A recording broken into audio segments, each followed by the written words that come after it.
Welcome to the Rock Interview Series with host Thomas S. Orwatt Jr.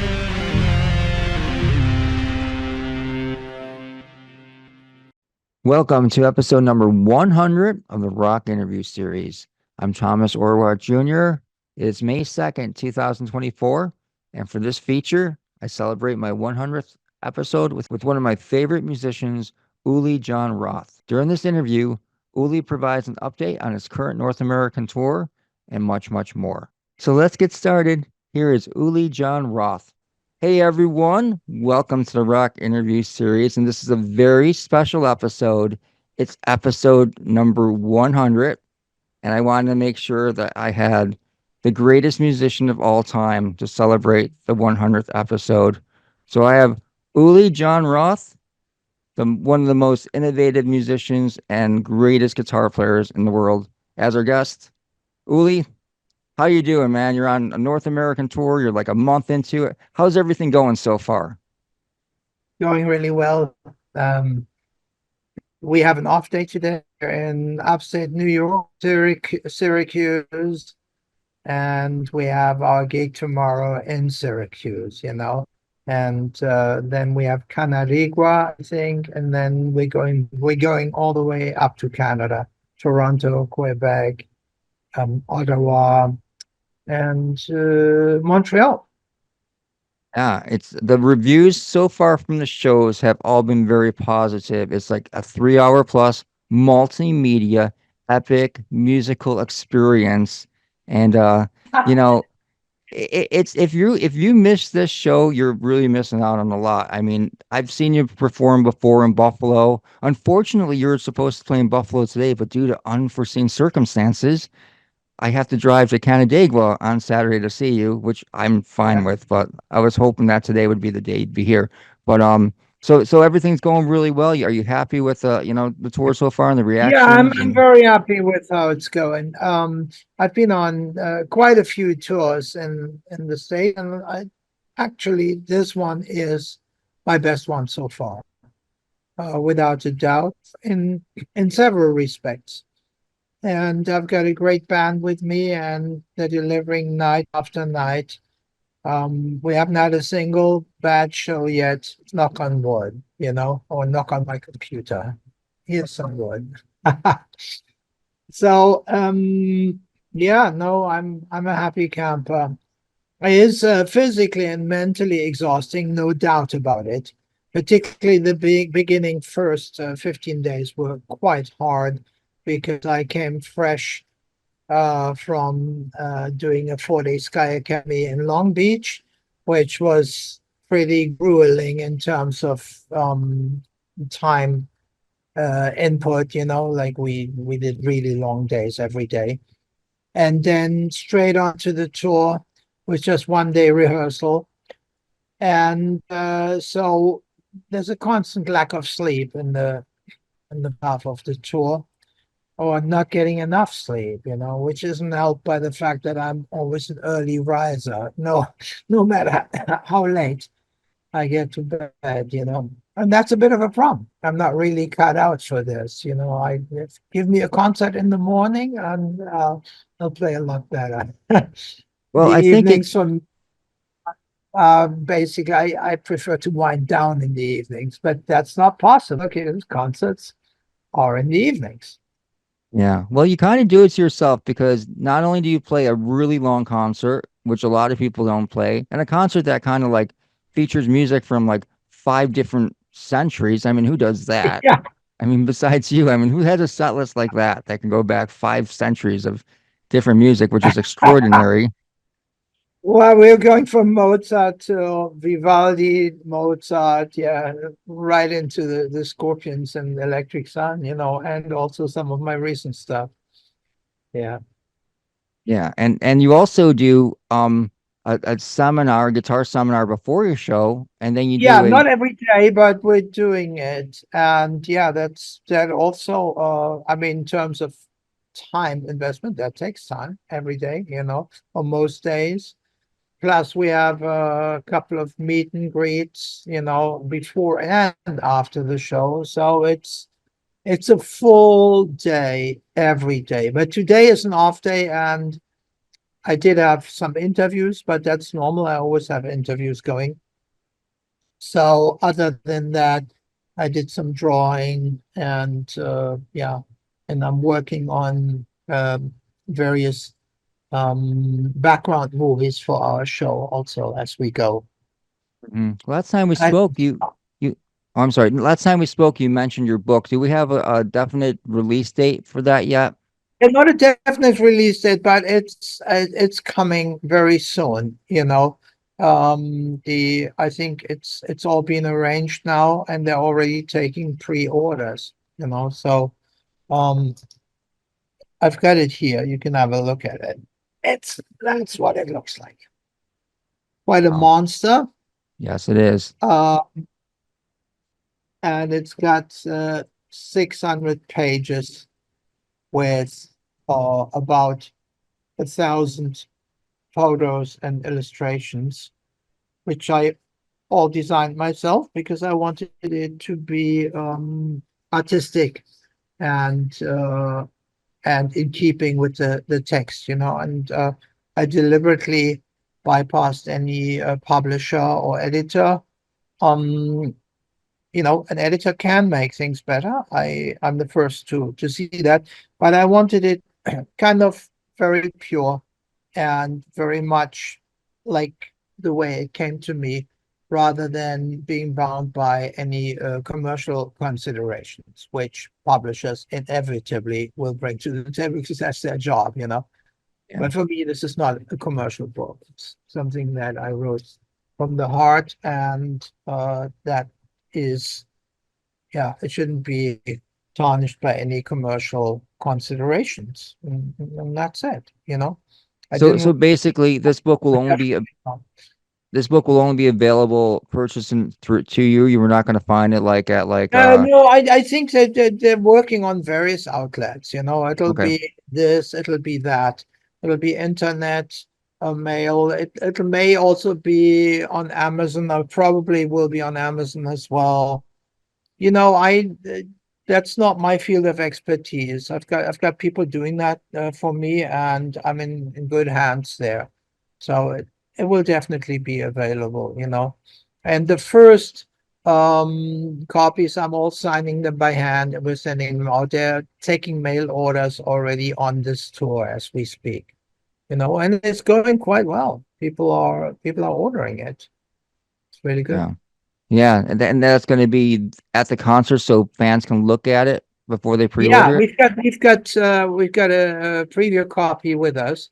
They can look at it, and I'm talking about it a little bit also with the help of my screen in the first half of the show, which is my solo performance, and the book is part of that. Oh. Well, one of the things that I really admire you for is that the admission or the price of admission for your concerts are very reasonable for what you get compared to your typical ticket. Ticket prices, in my opinion, are just insane nowadays. I mean, if you want to go They see are like, insane. Yeah. I tell you one thing though, I've got very little to do with the price of the ticket. You know, I agree, they shouldn't be too high. But um, I think a lot of the price inflation has to do with the simple fact that since COVID, everything has gotten so much more expensive. It's become incredibly expensive to tour. You know, I mean, we can only make a tour work financially without losing lots of money by actually selling VIP tickets and doing all these things, you know, and merchandise. Otherwise, we'd be dead in the water. And that is the case with most artists, unless you're Michael Jackson. Well, he's not here anymore, you know, but you know, I mean, you know, Taylor Swift or whatever, people who are like insanely successful in that field. But most artists are finding it difficult, you know. The price of touring has gone through the roof.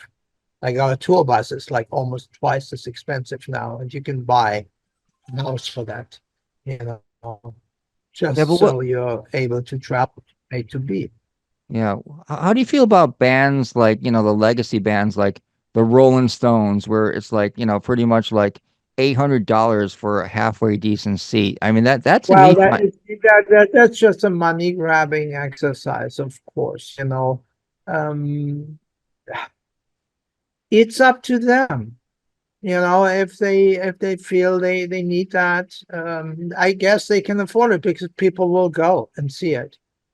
You know, is it ethically correct?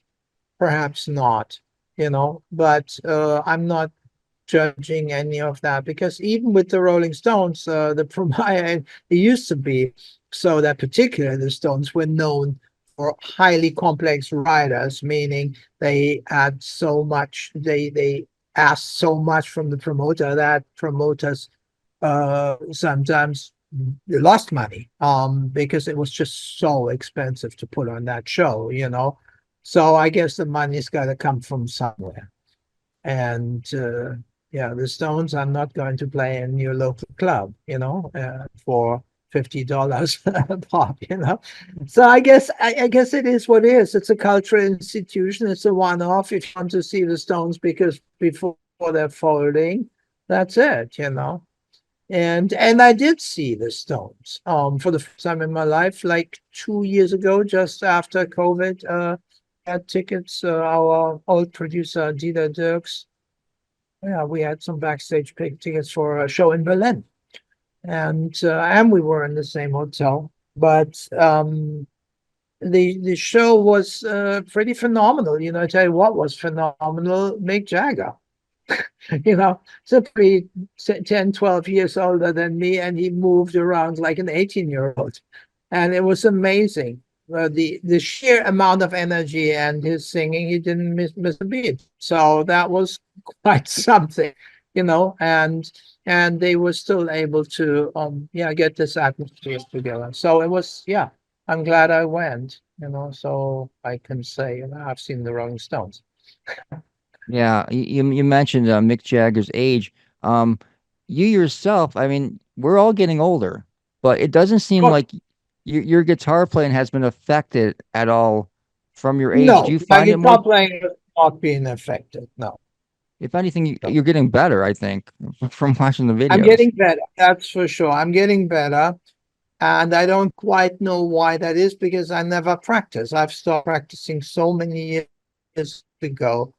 But I think it's all here, you know. I think my outlook has changed, my artistic way. There's something is happening, and with that comes a certain maturity that you don't have when you're a kid, you know. And it's maybe that, you know, I'm playing less notes than I used to do.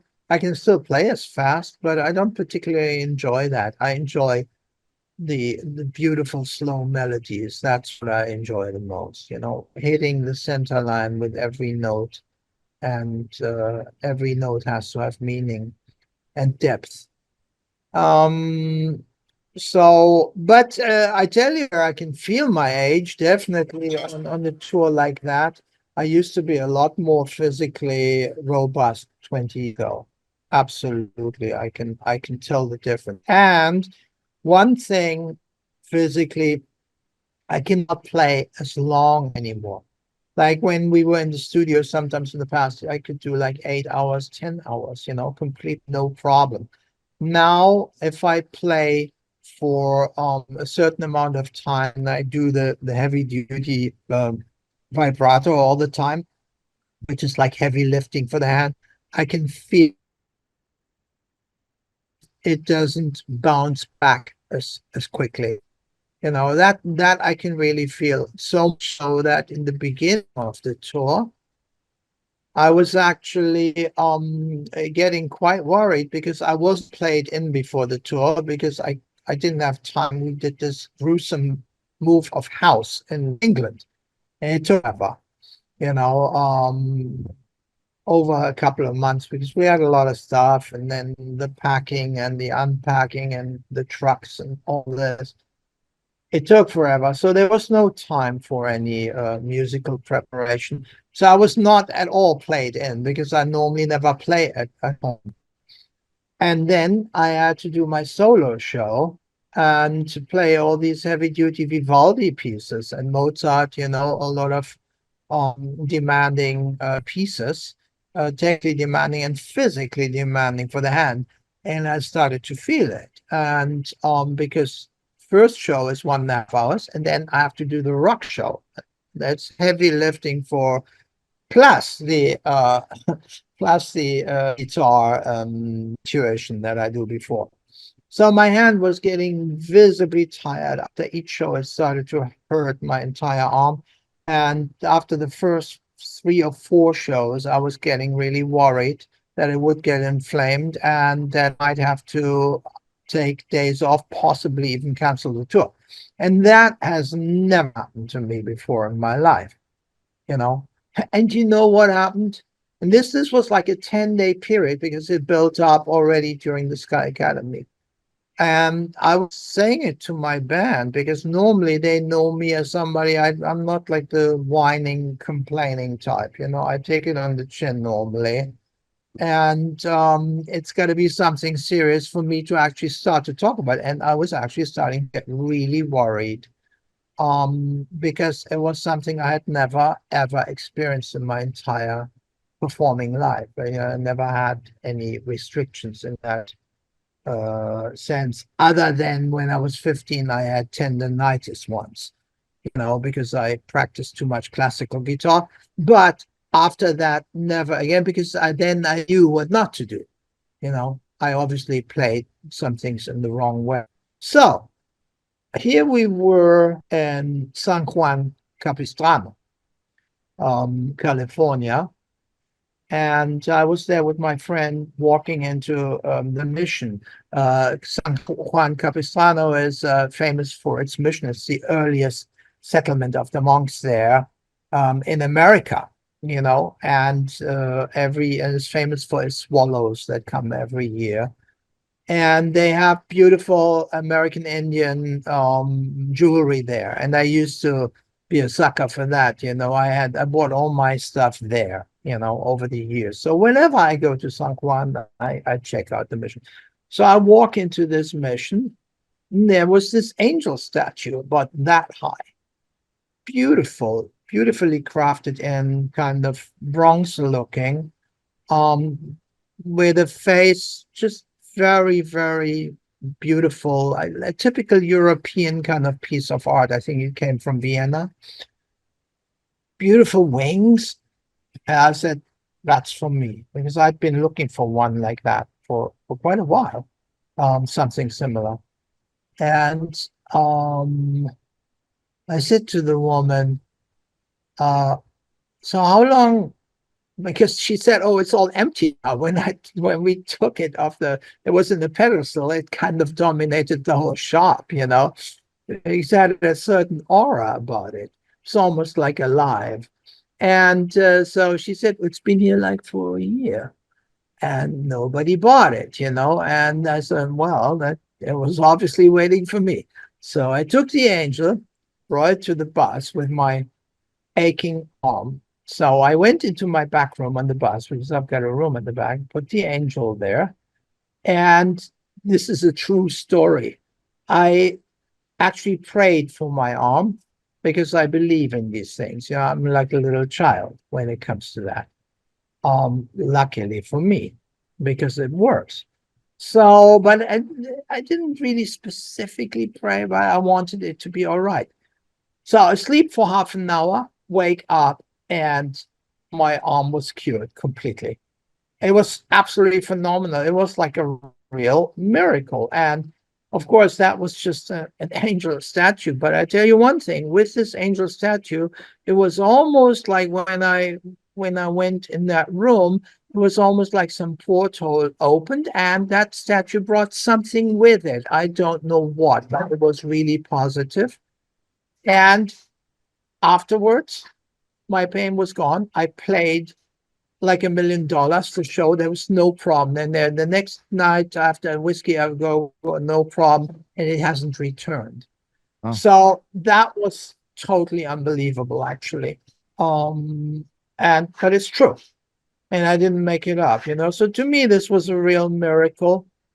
And so, yeah, if you know, as I said, I have the mind of a child when it comes to these things. I just believe that this is possible, and that's why it's possible. It's quite simple. You know, if I start asking too many questions that say how stupid is this, it's probably just a coincidence or so, then it wouldn't work, you know. But it does work. Yeah. And yeah, and that's it. And that's also the way I play guitar. You know, I play with the attitude of a child in a way. Um, Kind of innocently, I think, almost, because I don't project anything into it and I don't put myself into it really. I just let the music come through and I see myself just as a channel to let it happen. You know, and when I'm improvising free, which I do every night, 10 minutes on stage on my 9 string flamenco classical guitar, every night I'm playing completely free off without a script, and it's different every night. And somebody asked me in Sky Academy, how are you doing that? And I didn't know the answer really, and I thought it, and then I realized what it is. I see the notes coming in the distance. I hear them. I see split seconds before it happens.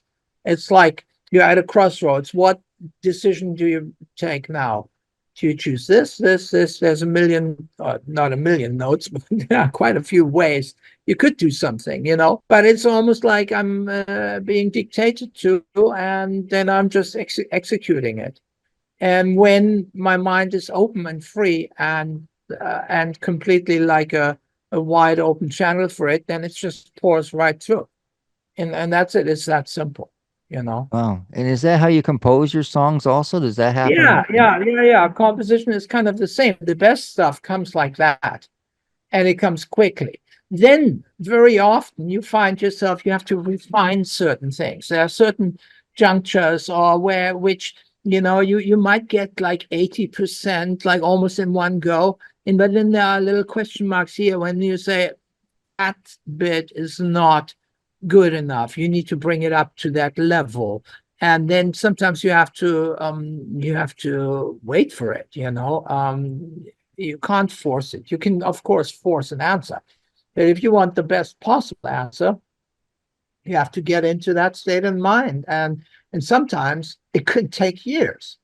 There are some pieces which I knew had a lot, but I was never able to finish them until when suddenly one day that's the answer. And then very often it's very simple. It's just a little flick and a hole and the two doors, you know, open and you have a beautiful new room or a transition from one to the other. It's very often like that, you know. Oh, yeah. So Three. composition is a mixture of inspiration and craftsmanship, I would say. Yeah, inspiration is everything, but you need your craftsmanship. You need to know what you're doing, at least to some degree. There are some people in rock who don't know what they're doing. They can't explain anything. They don't even know the difference between major and minor, and yet they have a composer's mind and they can write hit songs. I've seen it happen, you know. I am able to analyze and I understand musical theory and all that. So after the event, I might analyze and see, oh, what's actually this interesting new structure or so. But I don't and say, oh, I'm going to do something with a new structure, or it doesn't work like that. The inspiration comes like a flash of light and it comes in 3D, sometimes more clear, sometimes less clear, sometimes it's like a mist and you know there's something there and you have to kind of crystallize it and bring it to the forefront. And then, yeah, the rest takes care of itself. I very much believe in not forcing it and letting it grow, because the songs and the music, it's already there. It's already there in some other continuum. All you need to do is find it and bring it to um this dimension that we live in. At what age of yours did you discover that you were able to do that? Uh, from the beginning, kind of, it felt like very natural, but I didn't actually write music from the beginning. That took a couple of years, and it was kind of an organic process. One day you say, "Oh, maybe I'll do one of my own." I've always, I've always liked to improvise, even very early on. Um, but the composition, it just came. And I initially, it was all very, very instinctual. When I was 20, 21, that's when I started asking some deeper questions, and when it became also more a mental process. um a different dimension was added to it, I would say. Other octaves opened, and everything became more, uh yeah, just better, just better. Mhm. What's more gratifying to you as a composer, coming up with like a neoclassical piece that's, complicated, or like a just a simple, straightforward rock song? I wouldn't make that distinction. It doesn't matter what it is, uh but the most gratifying ones are the ones that really have the deepest kind of resonance and the greatest potential in them. And you can feel that as a writer. Certain melodies have an indefinable magic, and most melodies don't have that. And um if you sharpen your mind, or almost train your mind to always go for the best possible melodic solution, or uh, uh, shaping an idea, your mind will be more and more able to do that. I liken it to ascent, like, some people in certain fields might say, "Oh, that's like a killer instinct." Yeah. Now, if you translate the word killer instinct, it's not really good in this context, because I don't want to kill anything. I want it to be alive. But it's like the scent of a wolf sensing the prey, almost. A heightened sense of saying, that's good and that's not good. You aim for that which is the best possible solution, the melody that really hits, or the melody or harmonic construct, melody and rhythm, that really hits home the most. And all writers and composers who are producing something valuable, they all have that ability to tell the difference. More so maybe than most people. Then of course the public also has it, because the public, they very often, people who have known nothing about music, they can still tell a good melody from a bad one. you know Yeah. that's why some melodies really stand out and are completely timeless, and others aren't, are just forgettable. Do you think that maybe your music is too complicated for most people, and that's why you're not playing like the big stadiums like someone with your talent deserves to be playing? Yeah, I don't know if my talent deserves the big stadiums. I have played stadiums, but mainly as a guest. But yeah, my music tends to be more complex. Um, it's not that I don't like simple, but I'm drawn to larger structures. Yeah, I think like a writer of symphonies. This is really what I like the most. So give me an idea, like a simple idea, and in no time it develops into a bigger something. So a lot of my best pieces are like 10, 11, 12 minutes long. They are always little stories, like little movies, with a beginning and an end, or sometimes they're open-ended. And I've got a whole series of these. And I don't know why that is, but I think best at, you know. So I've never been like Paul McCartney, who can write yesterday in 2 minutes, which is fantastic, you know. I would probably do a yesterday symphony or something like that if I had the idea, and then nobody would buy it because it's too complex, you know. In Yeah. this tech world, you need 5 second sound bites, you know, and that's not interesting to me. But So, yeah, my music is not commercial. I think my melodies are commercial, but the fact that I'm never repeating them, I just do it once, that speaks for itself. How can you have a hit song when you don't repeat your theme, you know? And I don't like to repeat them because I get bored very quickly. And so to me, it's like life. The melody should be never ending, but I like to have never ending wealth of melody. So one leads to the next, one leads to the next. And if you are brave enough to listen to it several times, it hits home much stronger because then it kind of works on you, you know, and then you're suddenly discovering deeper layers. And that's my deal, you know. yeah, Um, and also your guitar playing itself, you can really sense the emotion in it. And a lot of guitar heroes are criticized for not, they're criticized for playing fast, but not necessarily having that emotion in their music. But some of your instrumentals, I mean, I listen to them and they sometimes bring me to tears without even hearing one word, with no vocals, just instrumental. And I think that's very unique in your music that you compose and perform. I like slow instrumentals that make you weep. You know, it has the same effect on me, and I'm going for that because I love stirring up deep emotions as long as they're not cheap emotions. I don't like going for the cheap effect. It needs to be genuine, it needs to be noble and have a certain elegance about it. That really speaks to me, you know. Best example is when you're listening to Bach Air on a G string, which I've played on the guitar, you know. It it doesn't get more beautiful than that. And that's a few notes, but they're played in the most perfect manner. They're written in the most perfect manner. It's just heavenly.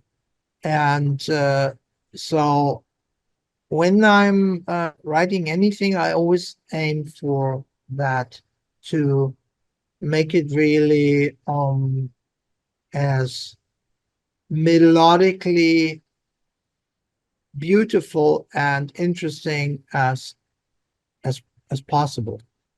And there are certain heroes of my music who were real masters of that, and I learned from them and I've emulated it. You know, Puccini, for instance, yeah, the Italian opera composer Puccini. He has several of these melodies that are just out of this world, like you walking on clouds, and I love that.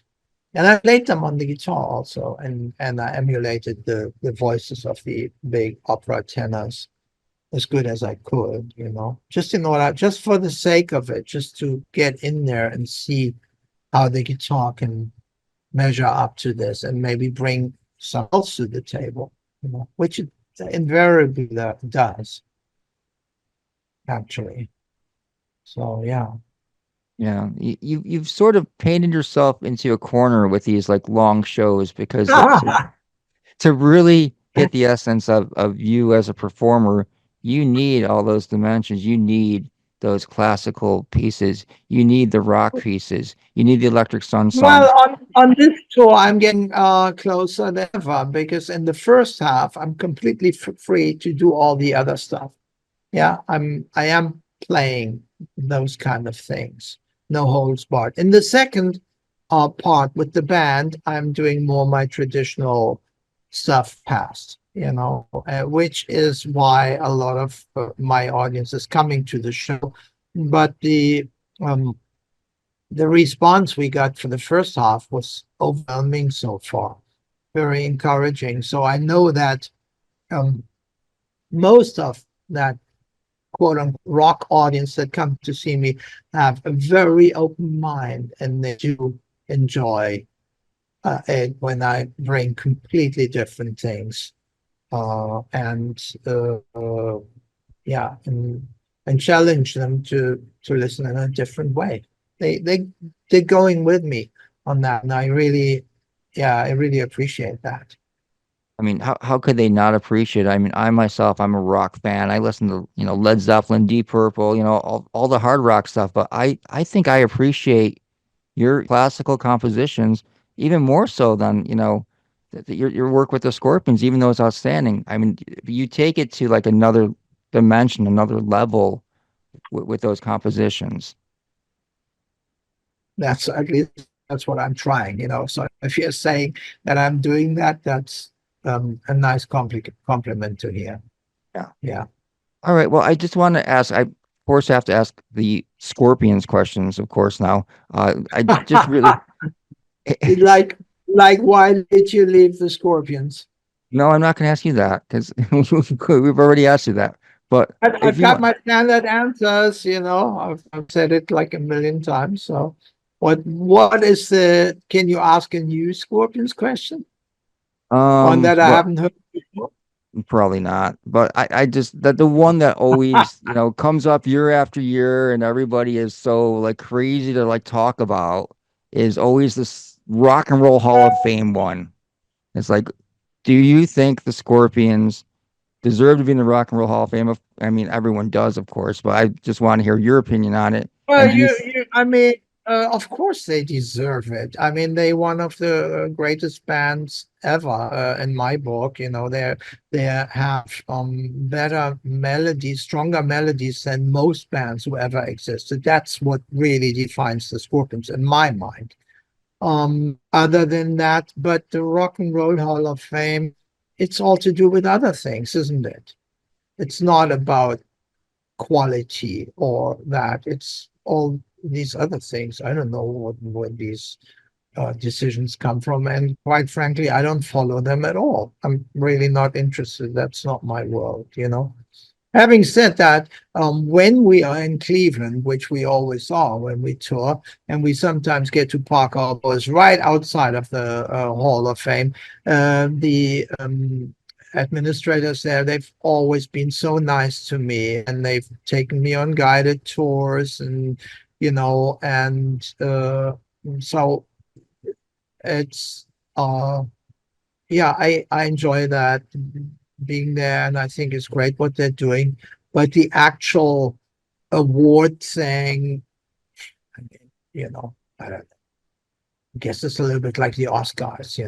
It's like, yeah, very often you think, why did they choose that movie and those actors over those? And then all sorts of things come into play, which have nothing to do with what you think is important. So a lot of it's just politics, as usual. And it's no different than the Rock and Roll Hall of Fame. So what anyways, are your like top three favorite songs that you wrote while a member of the Scorpions? I never thought about that. Um, So that's a new question. that is a new question, actually, completely new. And now I'm dumbfounded. I've got no idea how to answer it. I mean, the most famous one is Sales of Sharon, that's for sure. I tell you one thing, I never really rated that one so highly. And originally, I knew it had a great guitar solo, but other than that, I was never quite happy with the structure. Um, until I realized how much it meant to so many people. And then I looked again and I said, I still don't like the structure. And I started dabbling with it, and I wrote various orchestra arrangements for it, and I started to like it more and more. And then the song developed a life of its own. Like nowadays, it's different each time when we play it. All the important elements are in there, the theme, etc. But it has an extended middle section, and now I'm really enjoying it. So that was a bit of a journey for me. So now I would say, yeah, that is one of the top three. Why you wasn't know. that song on The other, Tokyo tapes? we couldn't play it. The band, you see, in the video, I played all the instruments myself, other than the drums, and of course Klaus sang it. But we tried it in rehearsal and failed miserably. You know, it was just a little bit too technically demanding for that, I think. Um, I don't know. As a whole, it just didn't translate enough. So Herman was able to do it. He played really well on it, but that that's why it was never there. You know, we've tried it and it didn't make it to the finish line. The first time it was actually performed was in my Sky of Avalon days. You know, not even in Electric Sun. I bypassed the Scorpions songs in Electric Sun during that period. But afterwards, I rediscovered some of them, and yeah, and then we started playing. Says sure.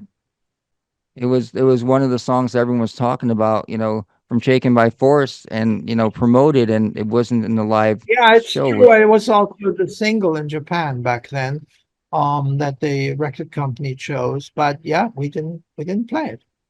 Yeah. And I like Speedy's Coming is a song that, I know wasn't one of your favorite songs, but it was I don't know, I I guess thought it it was a was good a song. defining signature tour for the song for the first album. You know, it kind of Yeah. combined the carefree attitude that we had in the first album. Hmm. So I guess that's what it was. Yeah. All right. Well, I'm going to see you in a couple days. I cannot wait to see this concert. I'm sure it's going to be the concert of the year. I'll be there in Well, Rochester, a beautiful so arena that you're going to be playing in. yeah, right. It is. It's a Cool. nice arena. Yeah.